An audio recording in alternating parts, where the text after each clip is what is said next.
And of course I'll let you know how it tastes because it smells really good. So I've got some of the potato and a little bit of the chicken.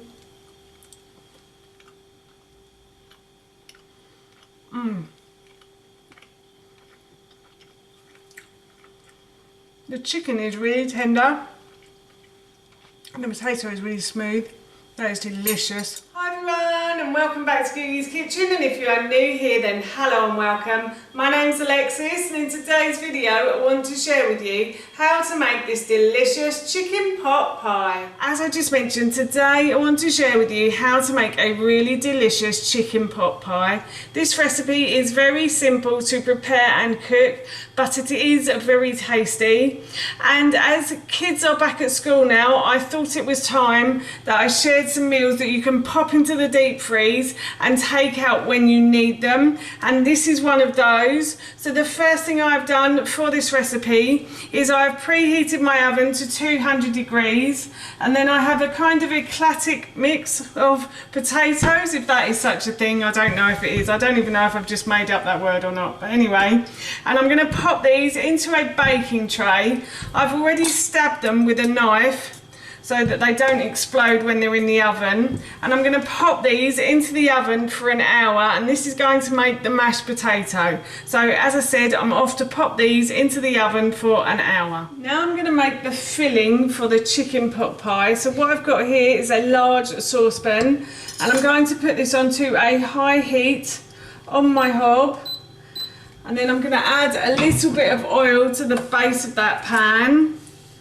And while that pan is heating up, I just want to say that if you have enjoyed this video today and you'd like to see more, then please don't forget to hit that subscribe and like button. And if you have any questions or any comments, then please feel free to leave those in the comments section below. Everything like that really helps me out and I would really appreciate it. So yes, as I said, I'm going to leave this pan to heat up. The pan is getting nice and hot, so now what I'm going to do is I'm going to add an onion to the base of the pan. And I'm going to fry this onion until it starts to soften and go a lovely golden brown colour around the edges of the pieces of the onion. I did peel and slice and dice the onion before I put it in the pan as well. Next I have 1 carrot and 1 courgette that I've just simply peeled, sliced and diced, and I'm going to pop these into the bottom of the pan like so. And I'm going to fry these until they start to soften, but basically you just want to heat them through a little bit, make them nice and warm so that when they go into the oven they'll be able to cook a little better. But I'm going to fry these. These do take a little while to cook, so do persevere. Will probably take about 5 minutes before you even start to feel them soften. So I'm just going to continue to fry these carrots and courgettes. I have been frying these vegetables for a good 5 minutes and they have started to soften. I have had to turn the heat down a little bit because the bottom of my pan has started to go a little bit brown, but that's okay.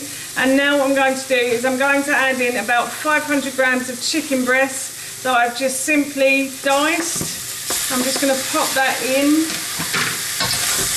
and I'm going to fry this until the chicken is cooked through. As you can see, the chicken has cooked through, and now what I'm going to do is I'm going to add some fresh thyme to this.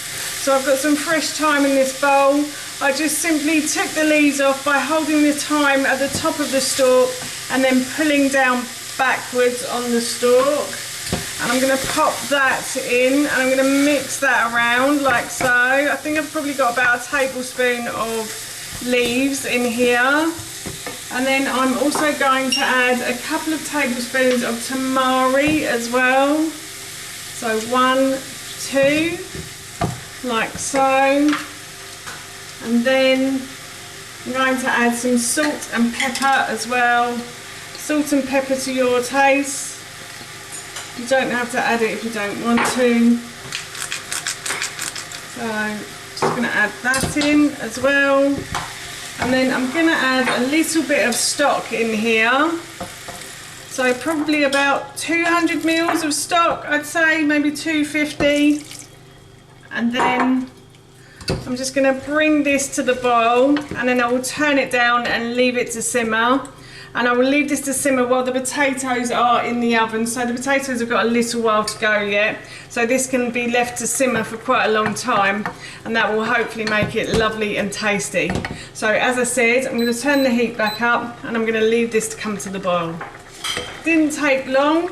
The stock has come to the boil, and I'm just going to turn the heat down now.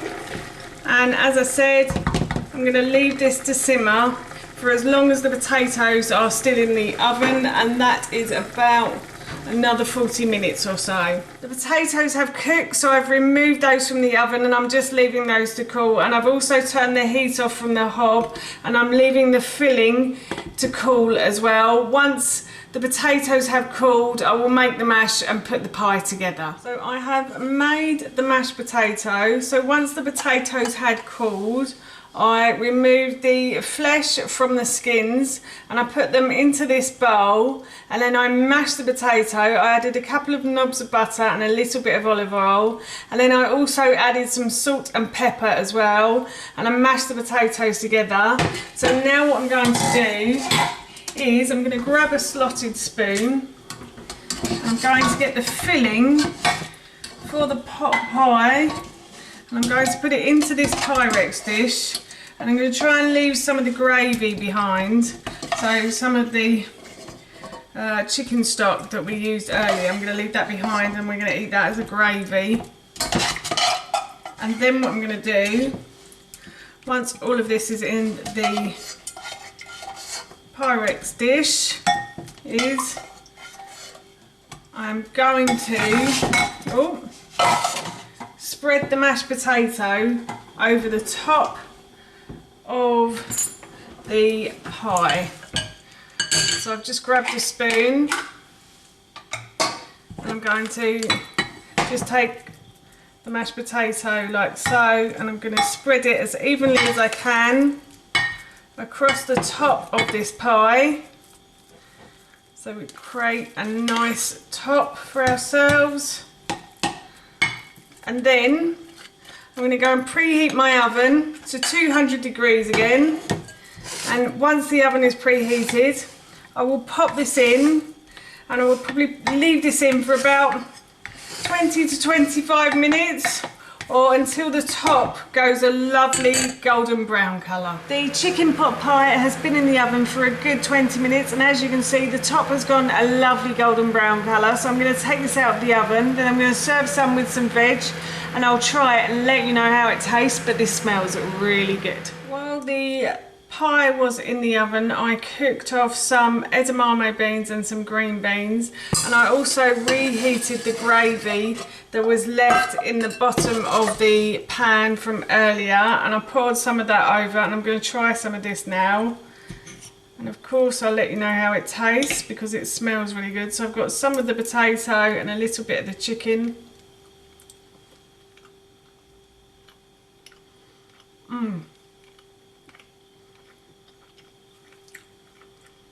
The chicken is really tender, and the potato is really smooth. That is delicious.